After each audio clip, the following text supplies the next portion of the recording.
Izin bertanya tentang pembahasan surat Hud ayat 103. Apakah bisa diambil pemahaman dari sisi bahwa Allah lah yang memberikan kemampuan kepada satu orang sehingga dia mampu mengambil pelajaran, dan Allah memberi ketidakmampuan kepada orang lain dalam mengambil pelajaran? Surat Hud 103 yang telah kita bahas, inna fi dzalika la ayat liman khafa adzabal akhirah, dzalika yaumun majmu'un lahun nas wa dzalika yaumun mashhud. Dan sesungguhnya pada demikian itu benar-benar terdapat pelajaran bagi orang-orang yang takut kepada azab akhirat. Dan hari kiamat adalah suatu hari yang semua manusia dikumpulkan untuk menghadapinya. Dan hari itu adalah suatu hari yang disaksikan oleh seluruh makhluk. Yang pertama, kita harus menyadari bahwa apa yang diajarkan Nabi SAW, man yahdihillahu fala mudhillalah. Orang yang Allah berikan petunjuk, maka tidak ada yang bisa menyesatkannya. Wa man yudlil fala hadiyalah. Dan barang siapa yang Allah sesatkan, maka tidak ada yang bisa memberikan hidayah.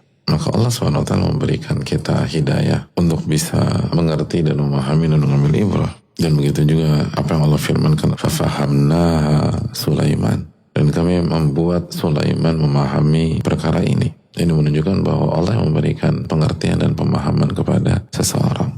Maka orang yang ingin mendapatkan pelajaran terhadap sesuatu, maka dia harus banyak meminta kepada Allah.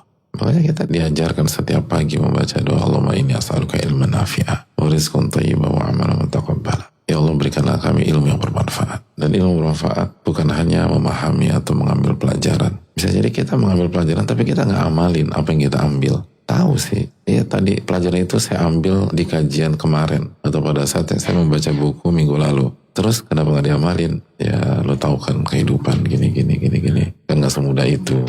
Jadi bukan hanya mengambil pelajaran, tapi bagaimana proses dari hulu ke hilir sehingga menjadi ilmu yang bermanfaat. Dan hanya memahami tanpa mengamalkan, maka ilmu itu menjadi hujjatun alaina. Ilmu menjadi bumerang bagi kita. Karena kita akan ditanya oleh Allah SWT tentang dua hal yang berkaitan dengan ilmu kita. Wa an ilmihi madza amila bih. Kita akan ditanya tentang ilmu kita dan bagaimana Anda mengamalkan ilmu tersebut. Jadi kalau kita hanya sekedar memahami, dan pemahaman bagus dan harus, dan itu salah satu syarat. Tapi kita paham A, paham B, paham C, paham D, tapi nggak ada yang diamalin. Lalu kita paham 200 hal, dan kita amalin hanya 20 hal tersebut. Maka 180 hal akan ditanya oleh Allah, kenapa Anda nggak mengamalkan?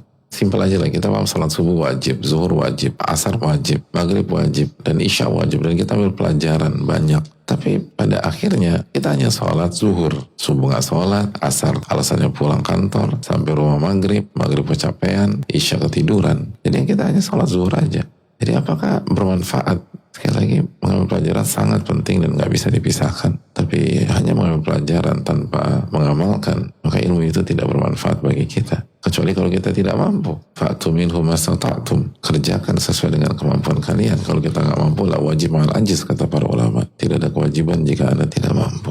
Jelas mengambil pelajaran harus dengan taufik dan pertolongan dan hidayah dari Allah. Tapi tidak berhenti sampai di sana. Kita harus merubahnya lagi, memprosesnya lagi menjadi ilmu nafi. Dan ilmu nafi adalah mengamalkan ilmu tersebut. Dan mengamalkan butuh taufik dan hidayah dari Allah lagi. Butuh pertolongan Allah SWT. Dan itulah siklus hidup kita.